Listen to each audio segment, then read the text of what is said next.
is the first man to buy my planner. Woo! And I said to him, "Do you understand that it's pink? It's pink." Hey, so what? You don't give a It's shit. blush. It's blush. He doesn't give a In the shit. 80s, I wore pink shirts. I love it, Sam. I love it. Now I want to talk Go ahead. because I'm here by accident. You are by accident, yeah. My name's Nick. I am an HR executive by day, but I'm also a podcaster and producer at night. I met Allison. I knew of Allison on Facebook. I'd seen her photography for folks that had weddings done, and about like a month and a half ago, weirdest thing, she stalked me for a whole weekend. I went to Vinyl, she was there. I went to Andy, she was there. I went back to Vinyl, she was there, and then I went to Harley's this past weekend. She was there, so I'm like, you gotta stop doing this. But I was raised by women. My mother passed when I was a young child, and I was raised by my grandmother and my aunt, and I have a twin sister. I'm married, and I have a daughter, but I also have a son. I have a career that's predominantly women, so I really tap into more of the nurture side of myself versus the nature side. I prefer to be around. It makes me uncomfortable to be around a lot of egotistical men. Wow, that's It really, I'm not. Just be farting. Listen to what he's saying. That's amazing. No, I'd rather communicate. I'm very in touch with my spiritual side, We're more into and I like intimate relationships with people, and so on and so forth. But anyway, I started. my favorite sports dad. Just put that one out. I believe it. I started working with my best friend's been an entrepreneur. He and I worked at a corporation, and he decided to leave the corporate world and start his own sports conditioning business. And like you said, there's a lot of people out there that you start. And I work with an entrepreneurial company right now. I understand when you decide to do something on your own, you put yourself on an island, and it's very scary. And when I started my podcast, or I do things that's different.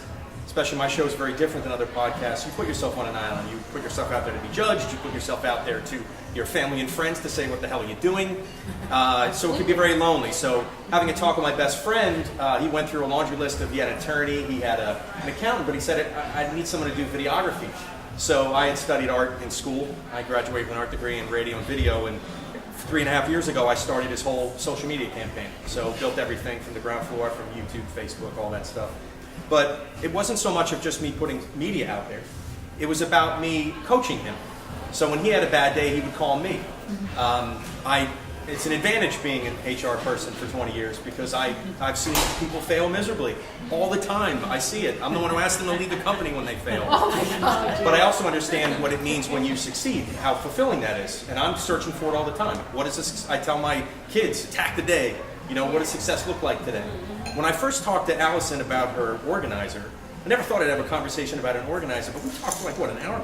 And when you said it's not for men, I said, well, that's crazy, because I saw one of those things, and you have these quotes, and they're very spiritual, and my wife does a lot of the heavy lifting at home. She works much harder than I do as far as organizing, and we have a dry erase. She sits there every month with a dry erase board, Meg writes out, like, this is what we're going to do, and I'm supposed to pay attention to what's on the dry erase board, but now we have this organizer that even though she's filling it out, it sits on the counter. It's something tangible. I do like writing. Jen, I do like that. I learn by, I'm a visual learner, so I have to, when I take notes I take notes from my company, I can retain it by writing it down. I'm a terrible listener. My podcast has taught me how to listen better, but my wife will tell you that I don't listen to anything.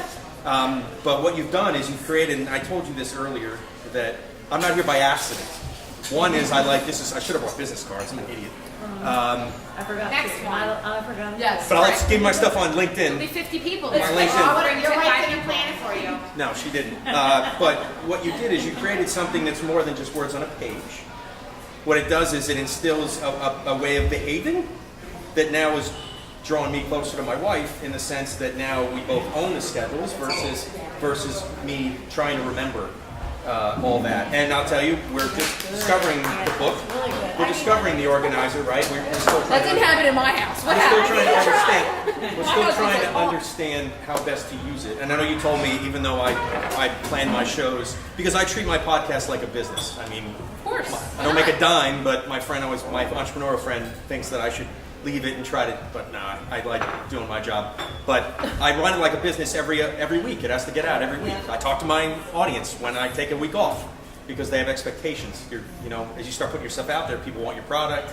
You create a need, and then you need to fulfill the need. That's a wonderful thing. So, but the one thing I'm gonna do say is this: now that I've known Allison, is I thrive off watching people be successful. I love it. Unfortunately, corporate world's got a lot of bureaucracy, but working with entrepreneurs, and I know there's people in here that started businesses. I love to put myself out there because I work with people that are having difficult days, and I've been doing this so long, it becomes second nature. You don't know who I am, but I love to get to know you, so you know. But go on my LinkedIn page, you'll see I've got a few years of experience, and I've excelled in my job, and there's some recommendations on there. But I really like helping people. The podcast that I do has helped me connect with dancers and social media experts and people that I lean on them, they lean on me. It's really fun to be able to, when they're having a bad day of they have an employee. I mean, I'm sure you all want to become big that you have employees. Well, that's not easy to manage people. It's not, they want to do their own thing, but there's a way to tap into people, just like you try to tap into yourself every day. And it's, but I'm out there. I love, when you said you need accountants and attorneys, well, I'm an HR person, because all I do every day is deal with people, trying to tap into what makes them tick.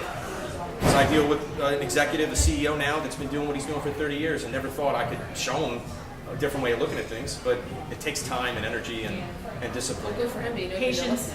Well, it's intrinsic too. It's not like something you can write down. It's having those moments. And I think, Allison, we've had a few moments talking about what you're doing, and I thank you for letting me be here. And this is awesome. I'm probably going to cut this right out of the video. But we are going to use this video and put it on your social media, and I'll edit it and make it look great. Yeah, he's not cutting it. What? You should leave yours in for No, sure. all right. But no, it's like I don't even listen to my own show. But for those moms out there, my wife has a new podcast. It's called the UVU Podcast. But if you are a mom and you deal with mom stuff, it's really great. That's one thing that's really cool too, is you try something new and connect with entrepreneurs. When you do something you're passionate about, eventually other people want to hop on the train. So it's really fulfilling to know that my wife that just looked at something that I did that I didn't really... That she found something. She was like, what are you doing all that time for? Why are you spending all that time doing that? And all that money, because Amazon keeps delivering cameras and